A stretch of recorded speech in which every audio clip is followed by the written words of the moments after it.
मैं क्या हुआ क्या कहते यार तू तो फिल्म में। मैं क्या कौन सी फिल्म? आप कहाँ से आते हैं? आप मेरा गांव लोअर बाजार है। थिएटर वालों को जो है वो मेहनताना नाम मात्र मिलता है। बिल्कुल, हमने पानी के साथ ब्रेड खाकर रिहर्सल की थी। मतलब लोगों की सोच ये थी कि अगर कलाकार है तो बेकार है। बेकार है। देखिए जब मैं एक्ट कर रहा था तो मैं डायलॉग फंबल मार गया। अच्छा, मेरे संगी साथी सब सिलेक्ट हो गए, मैं रिजेक्ट हो गया। तो उस नाटक के लिए मैंने सिगरेट छोड़ी। आज के जमाने में थिएटर, वेब सीरीज और फिल्म। अरे साहब जी आप तो गलत लोटा ले आए। बड़े साहब जी देश में है। हाँ बड़े साथी तो इसमें हैं। एक्टिंग पे 5 लाख रुपए लगाने। मैं कहा यार आप फलां से बात नहीं कर रहे हो, आप दयाल प्रसाद से बात कर रहे हो। ऐसा देखा गया है कि आरोप ये लगते हैं कि पार्शियलिटी होती है वो। होती है। मैं बिल्कुल दावे के साथ कह सकता हूँ और पूरे विश्वास के साथ कह सकता हूँ कि जितना सिक्योर ये हमारी फील्ड है शायद आज की डेट में और कोई फील्ड नहीं है। कहा जाता है कि ये दुनिया एक रंगमंच है और हम सब इस रंगमंच की कठपुतलियां। असल जिंदगी में बहुत से लोग ऐसे होते हैं जो इस रंगमंच से जुड़ना चाहते हैं और अपना एक मुकाम बनाना चाहते हैं, लेकिन बहुत कम लोग उसे हासिल कर पाते हैं। प्रदेश से जुड़े ऐसे कई कलाकार रहे जिन्होंने थिएटर में और थिएटर के साथ साथ फिल्म इंडस्ट्री में भी अपनी जगह बनाई है, जिनमें प्रमुख नाम थे अनुपम खेर, अमरीश पुरी, मदन पुरी। ये वो चेहरे हैं जिन्होंने न केवल थिएटर बल्कि फिल्म इंडस्ट्री में भी अपनी एक जगह और पहचान बनाई थी। आज हमारे साथ इस कार्यक्रम में वो शख्स मौजूद हैं जिन्होंने न केवल थिएटर बल्कि फिल्म इंडस्ट्री में भी अपनी एक जगह बनाई है। हमारे साथ मौजूद हैं दयाल प्रसाद जी। दयाल जी आपका बहुत बहुत स्वागत। नमस्कार प्रदीप जी। सबसे पहले आप सभी प्रबुद्ध दर्शकों को प्रणाम और आपका धन्यवाद। दयाल जी, कार्यक्रम की शुरुआत में ही सबसे पहले तो हम आपके जीवन से शुरुआत करेंगे कि आप कहाँ से आते हैं, आपके घर कहाँ पर हैं और स्कूलिंग आपने कहाँ से की थी, कॉलेज आप कहाँ से किया आपने? मेरी पैदाइश शिमला की है, शिमला का ही रहने वाला हूँ। वैसे हंसी मजाक में मैं अक्सर कहता हूँ कि आप लोग कई बार पूछ लेते हैं कि आपका गांव कहाँ है, तो मैं कह देता हूँ मेरा गांव लोअर बाजार है। और मेरी स्कूलिंग जो है केवी जाखू से हुई है और यहीं पढ़ाई लिखाई। कॉलेज मेरा संजौली कॉलेज, फिर कोठियारा में शिफ्ट हो गए थे। अब बात आती है थिएटर की। थिएटर बचपन से कुछ शौक था। हुआ ऐसा था कि एक बार स्कूल से आ रहा था तो मेरे को शौक था, उन दिनों हिमानी रेस्टोरेंट होता था, अब तो खैर बार बार है। तो शायद उस समय 25 पैसे या 50 पैसे मिलते थे, तो मैं 15 पैसे, मुझे याद है कि 15 पैसे का बड़ा खाता था रोज़। तो बड़ा खाया मैंने और उसके बाद गेटी के बाहर देखा कुछ पोस्टर सा लगा था, मैं अंदर घुस गया। तो वहाँ पे कोई ओपेरा जैसा चल रहा था। अभी भी मुझे दिमाग में जब याद करता हूँ तो एक परियों जैसा दृश्य दिख रहा था, उसमें मयूरी डांस चल रहा था। तो मैंने कहा यार ये अलग दुनिया है।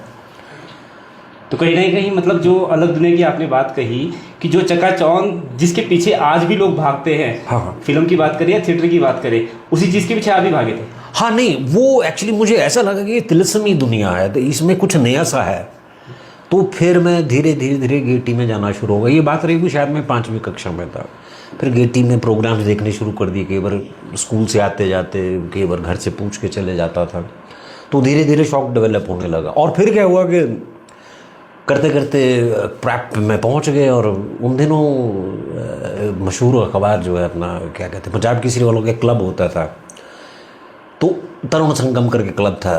तो उसमें हरनोट जी हमारे आदरणीय बड़े भाई साहब, तो वो कुछ नाटक वगैरह कर रहे थे। तो उन्होंने कहा कि दयाल जी आप भी ट्राई करें। मैंने कहा बिल्कुल करेंगे।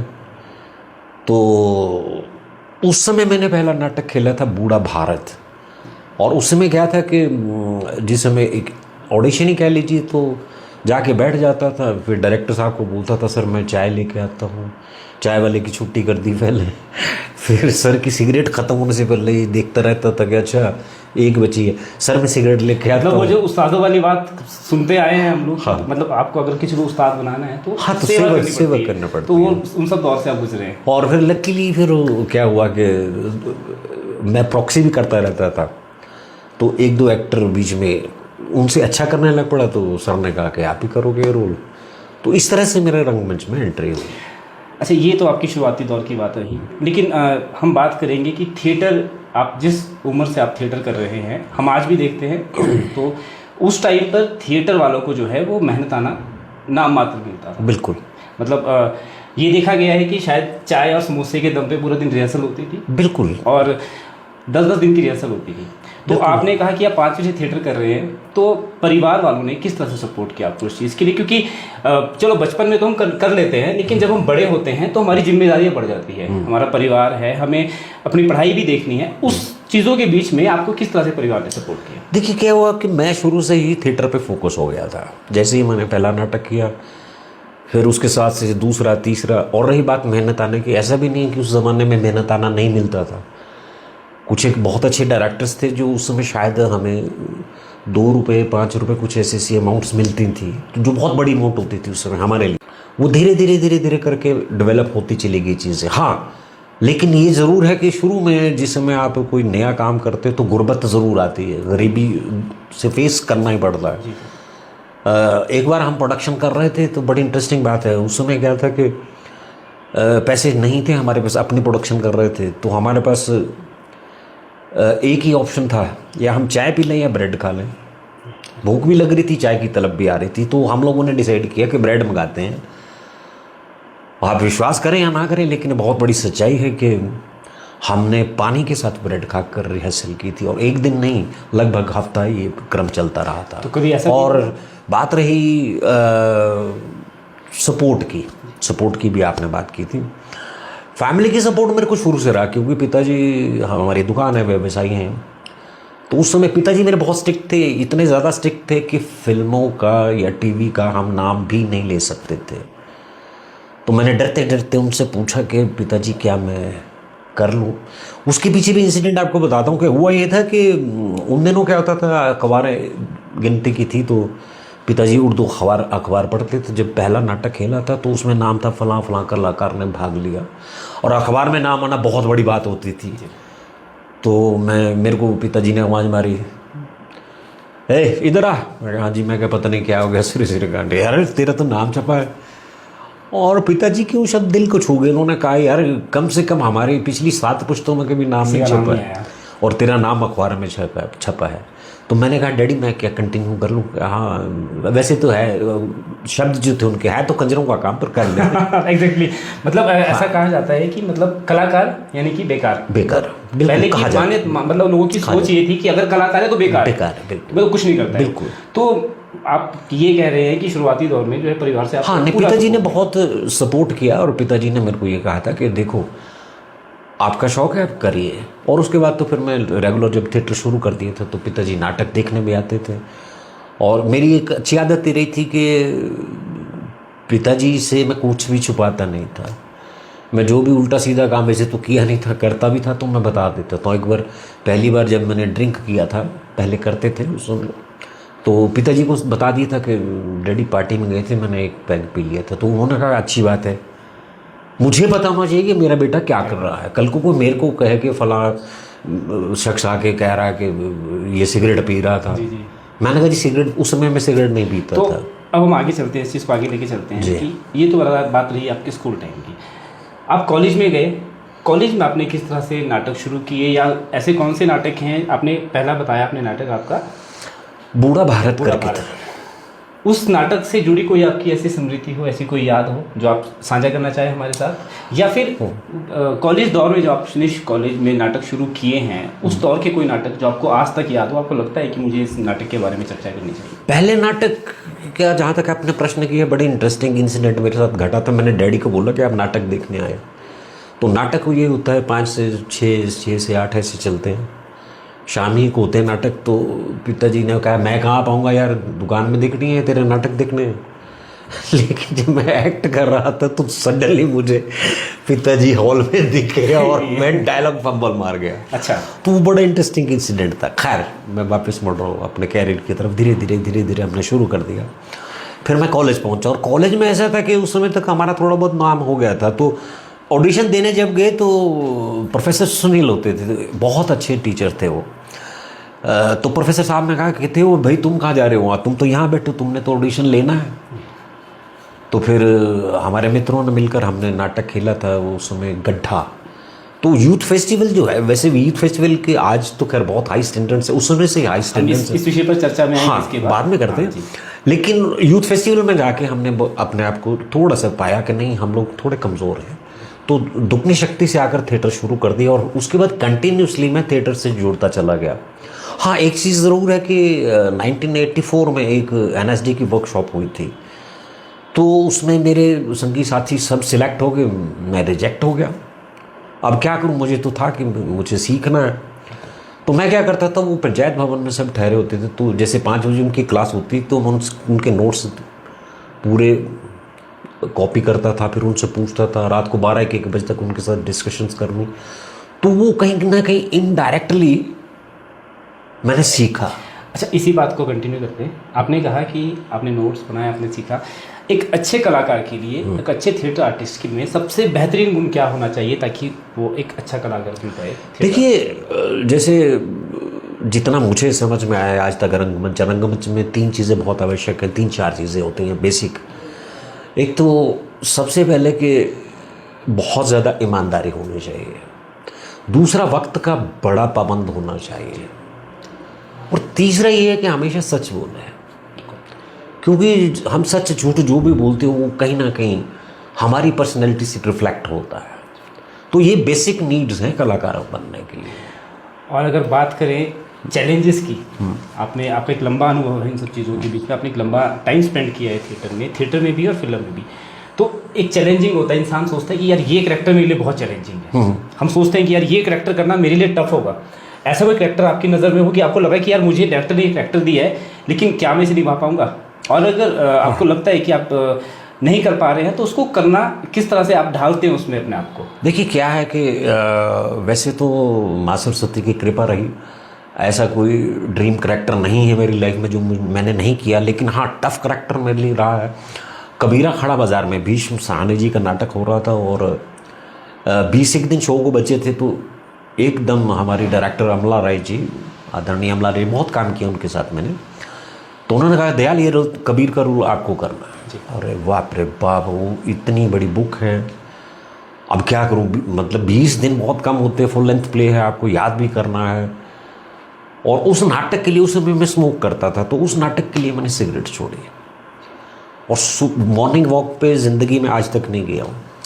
तो सिर्फ नाटक के दौरान मैं सुबह 6 बजे उठ के याद करते करते करते डायलॉग बोलते बोलते 1.5-2 घंटे लगाता था, और बहुत चैलेंजिंग रहा था वो, और बहुत ज़बरदस्त हुआ था वो नाटक। और उसमें लकीली क्या है कि नाटक के लेखक भीष्म साहनी जी ने भी वो शो देखा था। आई एम सो लकी जी।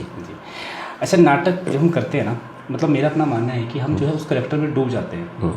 तो आपने भी ऐसी मेहनत की होगी कि किसी कैरेक्टर को जीने के लिए हम टाइम देते हैं, हम उस कैरेक्टर में घुस जाते हैं। हाँ। उसको किस तरह से करेंगे, वो एक्सपीरियंस कैसा होगा? हाँ, देखिए कि एक बहुत इंटरेस्टिंग सा किस्सा याद आया है कि हमारा एक नाटक था, भूपेंद्र शर्मा जी की डायरेक्शन में था वो नाटक, अधूरी मूर्ति। हम वर्कशॉप के बाद जो निकले थे, सब लोग नाटक खेल रहे थे, तो उसमें जब रीडिंग्स चल रही थी, तो मैं और रवि कौशल, मुंबई में हैं आजकल, वो बड़े फेमस हैं, तो फिल्म डायरेक्टर हैं वो। तो वो हम दोनों को नाटक के एंड में 2 ईरानी सिपाही आते थे उस नाटक में, हमें वो रोल दे दिया गया। तो मैंने कहा, यार रवि, चल जो भी मिला है करना तो है ही।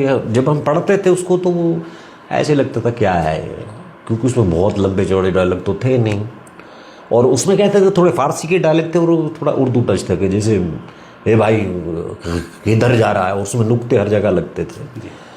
तो हम लोगों ने उसकी रिहर्सल शुरू करते थे, और डायरेक्टर के पास इतना टाइम नहीं होता था कि छोटा कैरेक्टर है तो बड़े कैरेक्टर्स पे ज़्यादा काम करते थे। तो हम लोगों ने कई बार उनको पकड़ लेना है, वो फागली में रहते थे, तो नीचे वो माल गोदाम होता है, जो पार्किंग है, माल गोदाम कहते थे उसे, तो उसके ऊपर भी रिहर्सल कर रखी है रात को 1:30-2 बजे तक। पकड़ लेना हमने डायरेक्टर साहब को, भाई साहब कराओ हमें।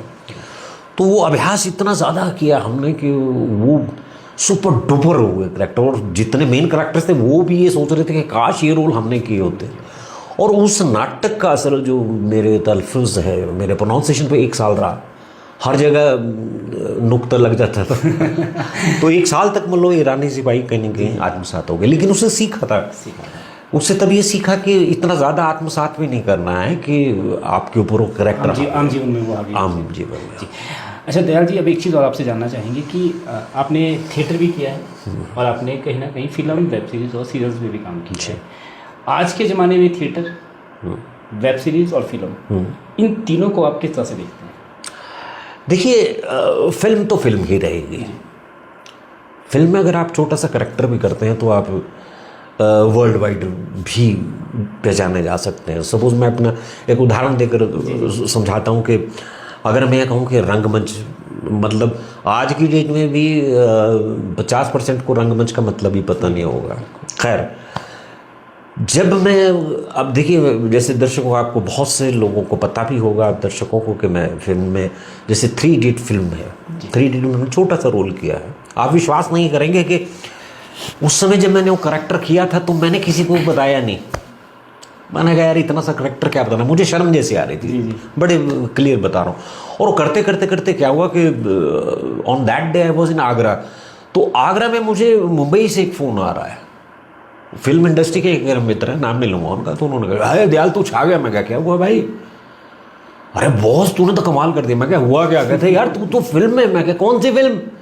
अरे भाई 3 इडियट में। मैं हाँ हूँ यार। और दूसरा फोन मेरे को बैंगलोर से आया। तो आई वॉज सरप्राइज्ड। और आज भी देखिए मैं जब बातचीत करने जाते हूँ, अगर मैं कहूँ कि मैं 50 साल से रंगमंच कर रहा हूँ, 45-50 साल से रंगमंच करता हूँ, तो वो शायद मेरी उपलब्धि नहीं मानी जाती है। लेकिन 3 इडियट में लोटे वाला तो वो एग्जैक्टली भीड़ से अलग हो जाते। वो डायलॉग मैं चाहूँगा कि आप दर्शकों को एक बार जरूर बताएं, वो डायलॉग क्या था? मतलब आपने देखा भी होगा वो। अच्छा हाँ, उसके बारे में मैं आपको बताता हूँ। हुआ ये था, जब हम सेट पे पहुँचे तो डायलॉग्स मेरे पास आए। हिरानी साहब बहुत कमाल के आदमी हैं और इतना सॉफ्ट नेचर है उनका कि वो मतलब बहुत कम वॉल्यूम होता है उनका बोलने का, और पंजाबी भी काफ़ी यूज़ करते हैं। तो स्क्रिप्ट लेके मैंने कहा सर ये है सर जो रोल है, लाइंस ऐसे से बोल दूँ। तो उन्होंने सिर्फ एक बात की, कहते दयाल जी देखिए इतने बड़े डायरेक्टर हैं, उनके एग्जैक्ट शब्द यहाँ छपे हुए हैं मेरे। तो कहते Dayal ji I want to represent this character Himachal through you this character. तो मैंने कहा जी अब रिप्रेजेंट करना, तो मैंने कहा सर मैं इसको थोड़ा अपने हिसाब से बोल दूँ। वो हिंदी में थे डायलॉग, 3 लाइन्स थी वो। तो मैंने कहा अपने हिसाब से बोल दूँ कि हाँ यू कैन। मैंने अपने हिसाब से उसको किया, मैनेज किया, और मैंने सुना, कहते वंडरफुल, गो फॉर टेक। तो वो जो इतिहास बन गया है, और मैंने कभी सपने में भी नहीं सोचा था कि, और फिल्म इतनी बड़ी फिल्म में मैं काम कर रहा हूँ। अब आज जब पीछे मुड़ कर ब्लॉकबस्टर है, आज जब पीछे वो डायलॉग तो सुनाना पड़ेगा सर। उसमें तो था अरे साहब जी आप तो गलत लोटा ले आए, आपके पिताजी तो इस लोटे में हैं। बड़े साहब जी तो इसमें हैं। हाँ बड़े साहब जी तो इसमें हैं। एग्जैक्टली। तो मतलब जरूरी नहीं है कि कैरेक्टर बड़ा हो, कैरेक्टर दमदार हो। हाँ वो बहुत अहमियत रखता है। और फिल्म करना कहीं ना मजबूरी हो जाती है। फिल्म में एक वर्ल्ड वाइड आप देखे जाते हैं। उसके बाद बहुत सारी फिल्में कि आज, उसके बाद जैसे बैंग बैंग थी, बैंग बैंग में छोटा सा कैरेक्टर था लेकिन बहुत ज़्यादा हिट हुआ, लोग पहचान लेते हैं। पता नहीं कहाँ से मतलब फ़ोन आ जाते हैं, आज भी आते हैं फ़ोन, फिर सनम रे करके ऐसे फिर। और हाँ एक चीज़ देखिए, किस्मत भी बहुत ज़रूरी होती है। जो मेरी पहली फिल्म है वो है करीब, बॉबी देओल वाली। तो उसमें क्या हुआ था कि उसमें मैं करेक्टर कुछ नहीं कर रहा हूँ। विनोद चोपड़ा जी यहाँ बैठे हुए, बर्फ़ पड़ रही थी अच्छी तरह से याद है, और सीन उस सीन में मैं था ही नहीं। तो बर्फ़ पड़ रही है हल्की हल्की, और लॉटरी वाला सीन चल रहा है। और उस दिन पता नहीं क्या आया मूड में, मैं जो पहाड़ी जैकेट होती है अपनी, सदरी जिसे हम कहते हैं, वो डाल के गया हुआ था। तो विनोद चोपड़ा जी, वो भी पंजाबी बोलते हैं। विनोद चोपड़ा जी और राजकमल हिरानी बहुत अच्छे मित्र भी हैं और आपस में बहुत ज़्यादा काम करते हैं। उनकी सारी फिल्में प्रोड्यूसर विनोद चोपड़ा जी होते हैं। तो डायरेक्टर उसमें वो थे। तो सर बैठे वहाँ गपशप चल रही है, 1-2 टेक भी हो चुके हैं। सडनली उन्होंने देखा, क्लोज देखा, कहते यार, और मैं बिल्कुल साथ बैठा हूँ, यार he is not looking lottery वाला, इन पान खादा होया है, पीले दंद हैगे and he saw me, they go for take. मैं एकदम मैं सर क्या बात कर रहे हो यार, यू आर लुकिंग लॉटरी वाला, गो फॉर टेक। लॉटरी वाले से याद है आजकल प्रदेश में लॉटरी की चर्चा फिर से करूँगी। हाँ बिल्कुल। तो वो देखिए एकदम किस्मत से मुझे रोल मिला। अगर वो एक्टर जो हैं, नाम नहीं लूँगा उनका, तो बहुत अच्छे एक्टर हैं हमारे शिमला के, अगर वो पान नहीं खा रहे थे तो शायद वो उसमें, तो वो मेरा फर्स्ट जो है वो करेक्टर मेरे को फिल्म में मिला था। किस्मत कहीं ना कहीं ज़रूर पे करती है। तो अब हम बात करते हैं सर, फिर से वापस थिएटर के ऊपर ही आते हैं। थिएटर में ऐसा कहा जाता है कि पहले के दौर में ऐसा था कि कोई भी करैक्टर होता था तो लड़के ही हर करैक्टर को प्ले करते थे। मतलब जहाँ तक मुझे ध्यान है कि लड़कियों के करैक्टर्स लड़के ही प्ले करते थे और आज के टाइम में लड़कियाँ जो है वो काम कर रही हैं। लेकिन कहीं ना कहीं ये भी देखा गया है कि एक जो एक्टिंग में जा रहे हैं या थिएटर में जा रहे हैं उनके लिए वो कहीं ना कहीं लोगों की नज़र में वो रिस्पेक्ट कम दिखती है। हाँ देखिए, रीज़न है? अब थोड़ा सा मैं ज़रूर प्रकाश डालना चाहूँगा इस विषय पे कि अब थोड़ा सा फ़र्क पड़ गया है। लेकिन क्या है, एक तो इसको प्रोफेशन नहीं माना जाता है। होता क्या, फ़र्क कहाँ पे पड़ता है कि जैसे देखिए हम बच्चे को डॉक्टर बनाना है तो उसके लिए हम 20 लाख 50 लाख करोड़ खर्चेंगे। जब हम एक्टिंग की बात करते हैं तो एक्टिंग पे अगर आप 5 लाख रुपए लगाओ तो एक्टिंग पे 5 लाख रुपए लगाने, अरे यार उसमें अगर कैरियर चाहिए तो you will have to invest. बहुत सारे इंस्टीट्यूशन से बहुत अच्छे अच्छे लोगों से सीख के फिर अपने बच्चे को आगे आप भेज सकते हैं। और रही बात लड़कियों की, लड़कियां बहुत अब तो बहुत ज़्यादा काम कर रही है और माशाल्लाह शिमला थिएटर बहुत रिच है फीमेल्स एक्टर्स को लेकर। लेकिन कहीं ना कहीं जो हमारा समाज है वो उसको लगता है कि इनसिक्योर। तो मैं तो साफ सी बात कहता हूँ कि ये खुद पे निर्भर होता है। और कहीं ना कहीं करप्शन अगर हम बात करें तो शायद थिएटर में बहुत ज़्यादा कम है। आप किसी भी डिपार्टमेंट में देख लीजिए, ह्यूमिलेशन वगैरह वगैरह, चाहे आप ऑफिस देख लीजिए, चाहे आप चलते फिरते देख लीजिए, तो शायद वो बहुत ज़्यादा है थिएटर के मुकाबले में। ये कहीं ना कहीं फिर भी लोगों के दिमाग में फंसा होता है। नहीं मतलब पहले के दौर में जो लड़कियां थिएटर में नहीं आती थी वो क्या रीज़न था? परिवार वाले नहीं आने देते थे क्या? क्या मानते? नहीं देखिए, जब से हमने थिएटर शुरू किया था हमारे साथ बहुत सी लड़कियां जुड़ी और बहुत अच्छे अच्छे घरों की लड़कियां आती थी। इसके पीछे रीज़न शायद ये हो सकता है कि हम लोग शिमला से बिलोंग करते हैं। शिमला थोड़ा अलग है। शिमला में जितने भी लोग हैं, एक तो इंटेलेक्चुअल IQ बहुत हाई है, तो यहाँ पर इतना ज़्यादा बुरा नहीं माना जाता। हमेशा बहुत अच्छी अच्छी लड़कियों ने हमारे साथ काम किया है, अभी भी कर रही हैं। लेकिन बाकी जगह पे होता था, वही बात आ गई कि थिएटर या कलाकार का मतलब शराब सिगरेट लड़कीबाजी माना जाता है, जबकि ये बिल्कुल भी नहीं है। अपवाद तो हर फील्ड में है। देखिए कोई एक ऑफिसर भी शराबी हो सकता है, तो वैसे कोई कलाकार भी शराबी हो सकता है। लेकिन कलाकार तो उतना बड़ा सॉफ्ट होता है, बदतमीजी तो सवाल ही पैदा नहीं होता। कोई एक आध 0.1% होगा तो मैं कह नहीं सकता। लेकिन मैं खुद अपनी बात करता हूँ सर, मैं कभी शराब पीता था, ऐसा नहीं, बड़ी सेंसिबल शराब पीता था, लेकिन बरसों हो गए। फिल्में कर रहा हूँ, टीवी कर रहा हूँ, वेब सीरीज़ कर रहा हूँ, लेकिन जब शराब की बात आती तो मैं जूस पी रहा, तो जूस भी नहीं पीता हूँ, चाय पीता हूँ ज़्यादा। तो वो कहीं ना कहीं आप पे खुद पे निर्भर करता है। और मैं बिल्कुल दावे के साथ कह सकता हूँ और पूरे विश्वास के साथ कह सकता हूँ कि जितना सिक्योर ये हमारी फील्ड है, शायद आज की डेट में और कोई फील्ड नहीं है। अब मानते हैं कि थिएटर जो है वो बहुत सिक्योर फील्ड है। इसी बात को आगे बढ़ाएंगे। जो लोग थिएटर में काम करते हैं उनकी एक चाह होती है कि हम फिल्म में भी काम करें। आप समझते हैं? बिल्कुल। मतलब बेसिक है यार, मतलब हर इंसान की चाह होती है। लेकिन कहीं ना कहीं बात आती है वही मेहनताना पैसा। तो वो एक पार्शियलिटी या यूँ कहें कि शोषण हो रहा है। क्यों हो रहा है वो आपको बताता हूँ कि कुछ प्रोडक्शन हाउसेज ऐसे हैं, चाहे आप शिमला की बात करें, दिल्ली चले जाइए, कहीं भी चले जाइए आप, कि जो पैसा मिलना चाहिए आर्टिस्ट को वो नहीं मिल पाता है। हाँ देखिए, आपने भी प्रोडक्शन में काफ़ी चीज़ों में काम किया है। बिल्कुल ठीक है। तो क्या मानते हैं आप कि जिस आर्टिस्ट को आप मुंबई जाएंगे आपको 10,000 पे करना पड़ेगा, उसी आर्टिस्ट को आप शिमला के 5,000 रुपये, 2,000 रुपये या 1,000 रुपये पे करते हैं, तो इतना डिफरेंस कैसे हो सकता है? देखिए क्या होता है, यहाँ पर जब कोई भी प्रोड्यूसर आता है या बाहर का कोई भी डायरेक्टर आ रहा है, तो वो सबसे पहली चीज़ देखते हैं कि एक तो सीनिक ब्यूटी ज़बरदस्त है और दूसरा क्या, इकोनॉमिकल। एक्टर सस्ते मिल जाएंगे। उसमें गलती क्या होती है, एक्टर की खुद की गलती है। सपोज मुझे कोई ऑफर आता है, वो कह रहा है जी आपको पर डे, बहुत बार होता है ऐसा कि जी आपको 5,000 रुपये देंगे। भैया मैं क्यों दूँ 5,000 रुपये? अभी पिछले हाल ही में, शायद 2 महीने पहले की बात है, फ़ोन आया मुझे, वेब सीरीज फिल्म चल रही थी यहाँ शूटिंग। मैंने कहा हाँ जी क्या पैसे देंगे, क्या है? कहते जी फिल्म है। कितने पैसे दोगे? हाँ, कहते जी 5,000 रुपये पर डे। मैंने कहा 5,000 रुपये फिल्म की बात कर रहे हो यार, किससे बात कर रहे हो आप? मैंने मुझे काम कराना तो ठीक है, 30-35 हज़ार रुपये मिनिमम, उससे कम मैं नहीं आता हूँ। यार फलां एक्टर है, उन्होंने तो 5,000 लिए। मैं कहा यार आप फलां से बात नहीं कर रहे हो, आप दयाल प्रसाद से बात कर रहे हो।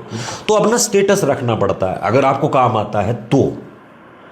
और दूसरी बात आपने कही, एक तो देखिए आपको सेल्फ रिस्पेक्ट बहुत ज़्यादा ज़रूरी है, जिससे आप आपको इतना कॉन्फिडेंस है कि मैं एक्टर हूँ तो नेचुरली। और दूसरा क्या होता है कि प्रोडक्शन हाउस की आप बात कर रहे थे, प्रोडक्शन हाउसेज की गलती नहीं होती है। यहाँ पे बहुत सारे प्रोडक्शन हाउसेज है, जैसे सपोज फॉर एग्जांपल बैल प्रोडक्शन बहुत अच्छा काम करते हो, लेकिन वो क्या होता है कि जैसे उन्होंने कास्ट करवा दिया, उसके आगे किसी से एक्टर आया, उससे आगे किसी से हैं, तो सपोज मान लीजिए 1000 रुपये चलाओ, चलते चलते चलते चलते 200 रुपया, मतलब वो जो चेन है वो कहीं ना कहीं वो कहीं ना कहीं उसमें फिर पीछे भी एक बार बात उठी थी, तो मैंने 1-2 प्रोडक्शन हाउसेस को पर्सनली फ़ोन करके कि भाई इन चीज़ों को चेक करिए आप। उसके बाद से काफ़ी सुधार आया है। हाँ, लेकिन एक चीज़ मैं ज़रूर कहूँगा कि जैसे आपने कहा कि मुंबई में एक एक्टर को 10,000 और यहाँ पे 2,000 क्यों, उसके लिए देखिए सीधी सी जो मुझे लगता है कि कहीं ना कहीं हमारा डिपार्टमेंट है, वो इस काम को कर सकते हैं कि या फिर सरकार किसी भी अपने हिसाब से कोई अथॉरिटी डेवलप करें कि जिसमें कम से कम फिल्म एक्टर के, चाहे एक्टर्स हैं, कैरेक्टर रोल्स हैं या मेन रोल्स में हैं, तो उनका एक जो एटलीस्ट शूट करने आ रहे हैं तो उनको ये रेट मिनिमम मिले। अगर वो मिनिमम रेट फिक्स हो जाएगा, अगर वो सरकार को चाहिए कि अगर वो मिनिमम रेट नहीं दे रहे हैं, अगर उनकी कंप्लेंट आती है तो तुरंत उसकी जो शूटिंग परमिशन है वो रद्द कर देनी चाहिए, तो उससे कहीं ना कहीं सुधार आ सकता है। अब हम वापस जाएंगे। आपने एक बात कही थी अभी कुछ देर पहले कि यूथ फेस्टिवल्स को लेकर आप बात कर रहे थे। कहीं ना कहीं यूथ फेस्टिवल जो है वो सवालों के घेरे में खड़ा रहता है। ऐसा देखा गया है कि आरोप ये लगते हैं कि पार्शियलिटी होती है वहाँ। होती है। आपने भी बहुत से प्लेज डायरेक्ट किए हैं, आप बहुत यूथ फेस्टिवल में गए भी हैं, कॉलेज लेवल पे आपने प्ले डायरेक्ट किए हैं। क्या वजह मानते हैं कि क्यों इस तरह के आरोप लगते रहे हैं कि पार्शियलिटी हुई है, अपने किसी पसंदीदा को आपने फर्स्ट प्राइज़ दे दिया?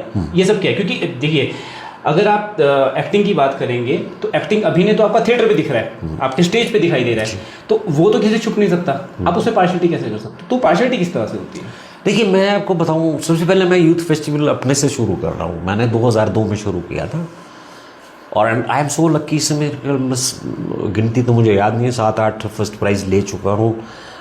हिमाचल के लिए इंटर यूनिवर्सिटी प्राइज़ भी लाया हूँ मैं, और बहुत बेहतरीन प्रोडक्शंस। क्या होता है कि जब हम रॉ मटेरियल, मतलब रॉ कलाकार के साथ काम करते हैं तो रिजल्ट बहुत अच्छे आते हैं। एचपी का जितना यूथ फेस्टिवल होते हैं, इनका जो स्टैंडर्ड है बहुत ज़्यादा हाई है। ये चीज़ मैं बड़े विश्वास के साथ कह रहा हूँ, बहुत विश्वास के, मैं दावे के साथ कह सकता हूँ कि इंडिया में शायद इतने स्टैंडर्ड का यूथ फेस्टिवल कहीं नहीं होता, क्योंकि बेहतरीन डायरेक्टर्स आते हैं, बेहतरीन एक्टर्स को तराश कर लाते हैं। और जब वो देखिए, इसका सबसे बड़ा फ़ायदा क्या होता है, कहीं ना कहीं हम लोग भी यूथ फेस्टिवल्स से बहुत ज़्यादा इंस्पायर रहे हैं। शिमला में बहुत सारे डायरेक्टर हैं, इवन अनुपम खेर जैसा नाम वो यूथ फेस्टिवल से इंस्पायर हुए थे। जी। आप कभी उनके इंटरव्यू सुनिएगा तो वो साफ कहते हैं। और शायद उन्होंने एक, मुझे जहाँ तक याद है, एक बार उन्होंने रोल किया था छोटा सा, तो उसमें उनको बेस्ट एक्टर भी मिला था। तो वो कहीं ना कहीं यूथ फेस्टिवल एक जाने अनजाने एक इंस्पायरेशन बन जाते हैं हमारे लिए। और इनके स्टैंडर्ड्स, जैसे कि मैं कह ही सकूँगा कि बहुत ज़्यादा हाई रहता है। और उसके साथ साथ क्या होता है कि देखिए, मैंने अभी जो लास्ट यूथ फेस्टिवल किया था, ऊना कॉलेज के लिए किया था, उसको छोड़कर जितने भी हुए वो बहुत ज़्यादा सही रिजल्ट मुझे लगे। लेकिन इस बार जैसे कि मैं उस चीज़ को अब महसूस किया जी, तकरीबन 25 साल के बाद, जजेस ने बहुत बड़ी पार्शियलिटी की। मैं ये नहीं कह रहा मेरे साथ और भी हुआ होगा, क्योंकि जब वाइब्स मिलती हैं, बहुत सारा होता है।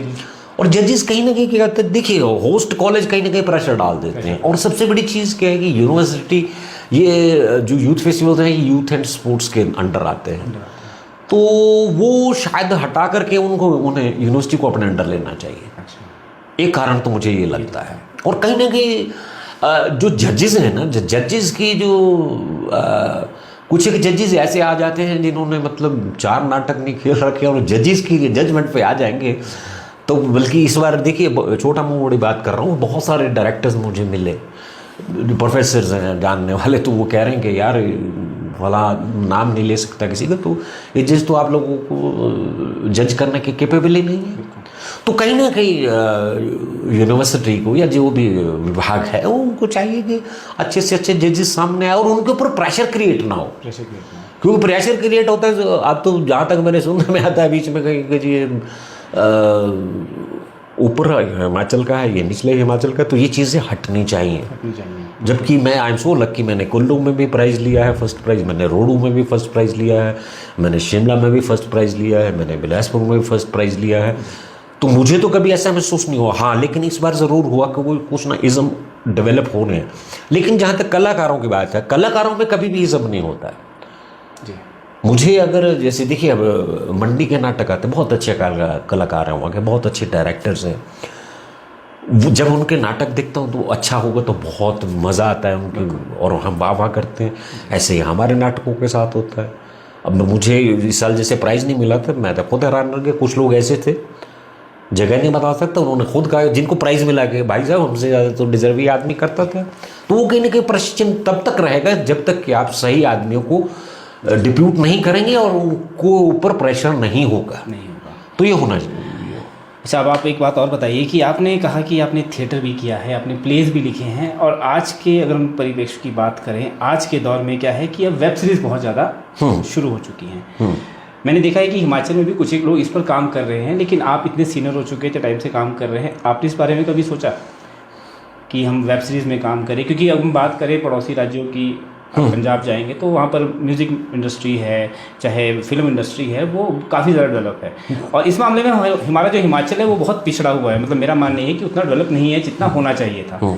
तो क्या आपके कुछ प्लान्स हैं इस बारे में कि कभी फ्यूचर में फिल्म या वेब सीरीज़ इस तरह की कोई आपकी सोच? हाँ ज़रूर। देखिए, पहले आपने मुझसे ये पूछा कि वेब सीरीज़ की क्या संभावना है यहाँ पर। देखिए, एक बड़ी इंटरेस्टिंग सी चीज़ मेरे दिमाग में आ रही है कि अब देखिए, मैंने जितना भी आज तक मेरा फिल्म सफ़र रहा, whether it is web series, whether it is my film, जो भी फिल्में की हैं, सीरियल्स की हैं, उसमें क्या रहा है कि मेरा पहाड़ीपन मैंने कायम रखा है। लोग पहाड़ी बोलने से हिचकिचाते हैं, मैं गर्व महसूस करता हूँ। अब 3 इडियट की बात करते हैं तो वो पहाड़ीपन उसमें था, तो वो आज भी वो पहचाना जाता है करेक्टर। ऐसे ही मैंने एक मराठी फिल्म की थी। देखिए, मराठी की भाषा की फिल्म है पुष्पक विमान, और उसमें मैं पहाड़ी करेक्टर कर रहा हूँ। फोनल लाला उसमें मेरा नाम था। तो सर्वाइवल प्रॉपर मैंने यही यूज़ किया। यहाँ भी कहा जा रहा, तू क्या खा रहा है, क्या पी रहा है। हालांकि मुझे तो मराठी आती नहीं। मोहन जोशी जी के साथ मेरा करैक्टर रहा है सारा फिल्म में, और भी बहुत अच्छे अच्छे एक्टर थे। वो पहाड़ीपन जो है वो बहुत कुछ पे करता है जी। अभी जब एक वेब सीरीज का जिक्र ज़रूर करना चाहूँगा, एक थी बेगम सीज़न 2 के 2 एपिसोड मनाली में शूट हुए थे। उसमें सारा का सारा पहाड़ीपन लिए हुए वो। अब देखिए क्या है, देखिए कितनी बड़ी त्रासदी है कि ट्रेजेडी कहूँगा इसे, कि बाहर के लोग हमारी बोली को प्रमोट कर रहे हैं, प्रेजेंट कर रहे हैं, और हम लोग इसमें पीछे रह जाते हैं। अब बात आती है कारण की। कारण इसका ये है कि यहाँ के लोगों को, अगर मैं ये बोलूँगा कि दयाल प्रसाद फलां चीज़ करना चाहता है, तो वो मुझे 50 लाख लगाने के लिए तैयार नहीं होगा। लेकिन एक पंजाब से उठकर डायरेक्टर आएगा कि मैं ये काम कर रहा हूँ, सेम काम होगा, तो उसके लिए वो 1.5 करोड़ लगा देगा, क्योंकि घर की मुर्गी दाल बराबर। तो कहीं ना कहीं प्रोड्यूसर्स को आगे आना होगा, और कहीं ना कहीं हमें बेहतरीन काम करते रहना पड़ेगा। देखिए, जितने भी फाइन आर्ट्स है, ये करत अभ्यास हैं। आप करते रहोगे तो आप में रहेगी वो चीज़ जिंदा। बहुत से कलाकार ऐसे होते कि जी हमने मतलब थिएटर छोड़े 20 साल हो गए, लेकिन कहते हैं हम एक्टर हैं, लेकिन वो 20 साल का अरसा ना उनको ख़त्म कर देता है। ये करत अभ्यास है। निरंतर आप करते रहेंगे तो आप जिंदा रहेंगे, एक कलाकार जिंदा रहता है। एक चीज़ ये भी देखी गई है कि आपने जैसे कहा कि प्रोड्यूसर्स की कमी है। हिमाचल में भाषा एवं संस्कृति विभाग डिपार्टमेंट है हमारा, उनका क्या रोल है, वो किस तरह से, क्योंकि देखिए डायरेक्ट जो थिएटर के आर्टिस्ट हैं वो तो कहीं ना कहीं डायरेक्टली जो है वो लैंग्वेज डिपार्टमेंट से जुड़े हुए हैं। उन्हें जो भी प्लेज यहाँ पर गेटी में होते हैं, जैसे अभी रेपेट्री जो बना है उसमें काफ़ी प्ले हुए हैं, काफ़ी अच्छी फंडिंग भी उसमें हुई थी। लेकिन आपसे जानना चाहूँगा कि सच्चाई क्या है आखिरकार। देखिए, खैर मेरी हंसी जवाब दे रही होगी। अभी तो देखिए, अगर इस साल के बजट की हम बात करते हैं तो सरकार ने बहुत बड़ा कट लगा दिया है। शायद मेरे ख्याल से 10% भी नहीं रहा है कलाकारों के लिए बजट, शायद, लेकिन बहुत ज़्यादा कट लगा है। तो सरकार की तरफ से उम्मीद पहले भी नहीं थी, अब भी नहीं थी। अब भगवान की दुआ से रेपेट्री चल रही थी, तो रेपेट्री का जो पैसा है सरकार ने कहीं ना कहीं दूसरी जगह को शिफ्ट कर दिया है, तो इसलिए रेपेट्री अब बंद हो चुकी है।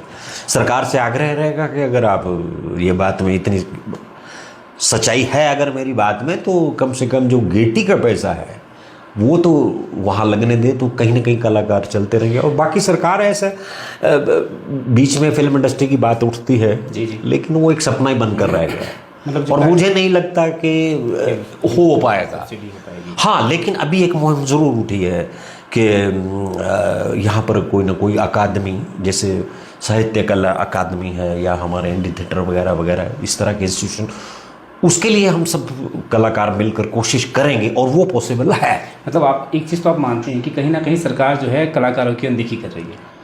हाँ, कर रही है इन द सेंस, उनको ये लगता है कि यार अब देखिए ना, एक कला क्षेत्र का बजट ही कम कर दिया गया, तो उसका क्या मायने हो सकते हैं। अब गेटी जैसी रेफेक्ट्री का पैसा सरकार दूसरी जगह यूज़ कर रही है, तो उसके क्या मायने हैं, तो मतलब अनदेखी कर रही है सरकार कहीं ना कहीं। अब हम एक बहुत ख़ास मुद्दा जो आज के दौर में है वो है नशा और डिप्रेशन। ये दो ऐसे मुद्दे हैं जिसमें जो है आज के युवा जो हैं वो पिस रहे हैं, सुसाइड्स हो रही हैं, लोग मर रहे हैं।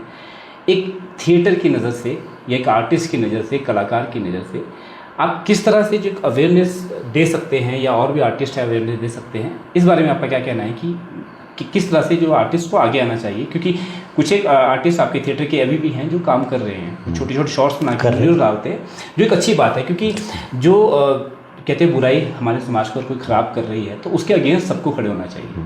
तो आप क्या मानते हैं इस बारे में? कि देखिए, हमारे जितने भी कलाकार हैं, पर्टिकुलर शिमला के, ये सब लोग, शिमला कह गया, पूरी दुनिया के कलाकारों की बात कर रहा हूँ, नशों से वैसे ज़्यादातर दूर रहते हैं। और रही बात अवेयर करने की, अवेयरनेस के लिए बहुत से यहाँ पे फिल्में भी बन रही हैं। अभी एक बहुत खूबसूरत फिल्म रिलीज़ होने वाली है, young guns of Himalaya, Mukesh Lakta हैं उन्होंने बनाई है फिल्म, वो पूरा नशे के कॉन्सिक्वेंसेस वगैरह वगैरह, बहुत ज़बरदस्त फिल्म है वो। इसी तरह स्ट्रीट थिएटर में बड़ा ज़बरदस्त यहाँ पर काम हो रहा है।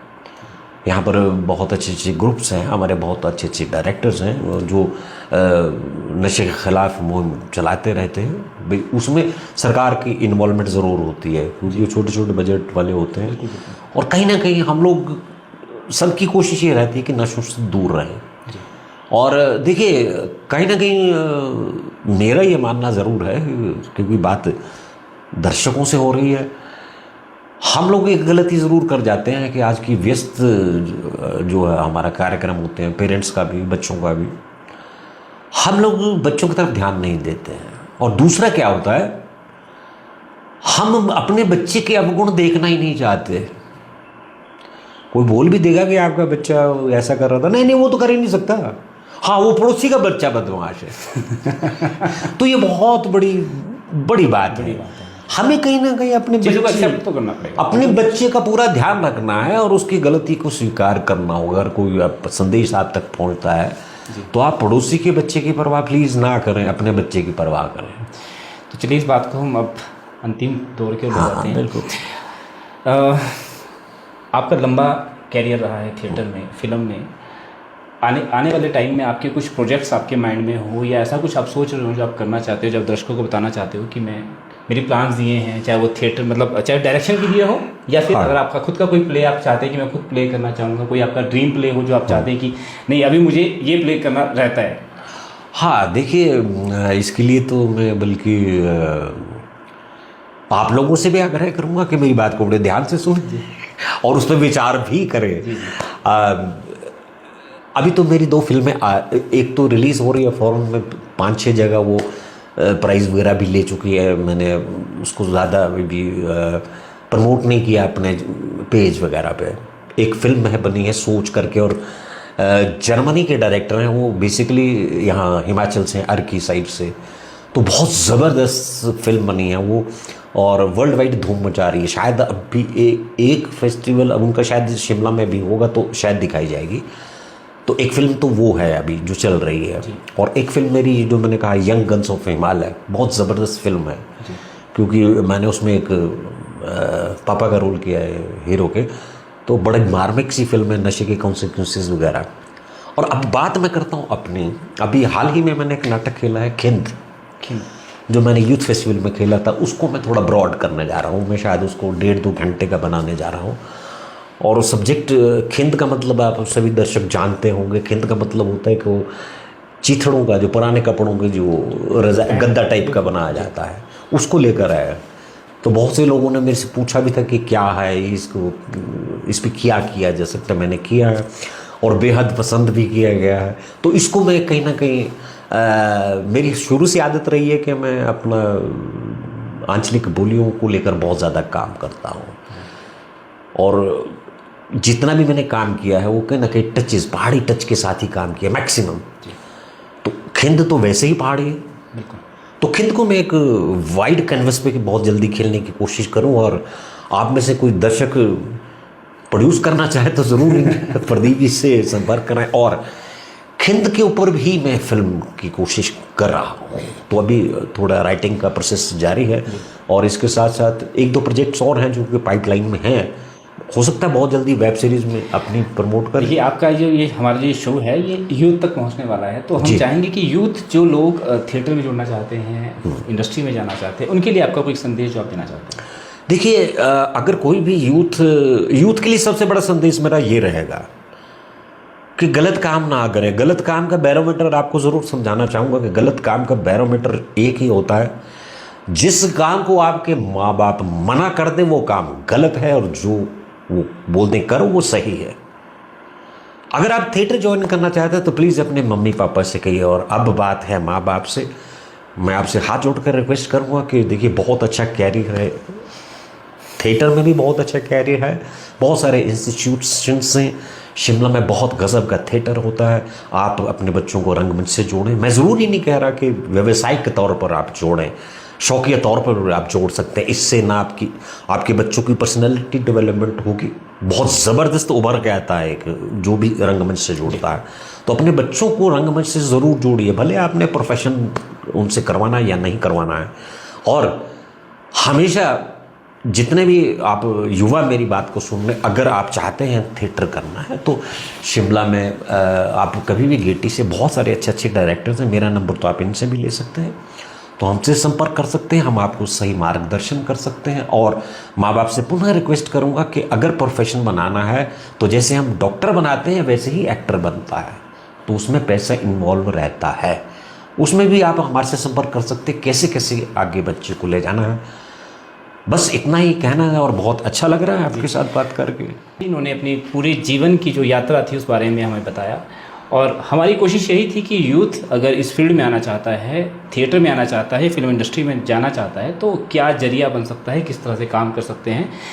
अगर आप लोग इस क्षेत्र में रुचि रखते हैं तो ज़रूर आपको जो है एक पर्टिकुलर चैनल के थ्रू काम करना होगा, थिएटर की बारीकियों को सीखना होगा, तभी आप फील्ड में आगे जा पाएंगे। तो ये थे दयाल प्रसाद जी, जिन्होंने अपनी पूरी जीवन यात्रा हमारे साथ साझा की, किस तरह का सफ़र इनका थिएटर के बीच में रहा है, किस तरह से इन्होंने काम किया है। इस तरह के कार्यक्रम के लिए जुड़े रहिए टाइम्स हिमाचल के साथ, और भी इस तरह के प्रोग्राम आप लोगों के बीच में लेकर आते रहेंगे। दयाल प्रसाद जी का बहुत बहुत धन्यवाद एक बार। प्रदीप जी, आपका भी बहुत बहुत शुक्रिया, और आपके चैनल का बहुत बहुत शुक्रिया, और सबसे ज़्यादा शुक्रिया आप सभी दर्शकों का। आप हैं तो हम हैं। प्रणाम। धन्यवाद।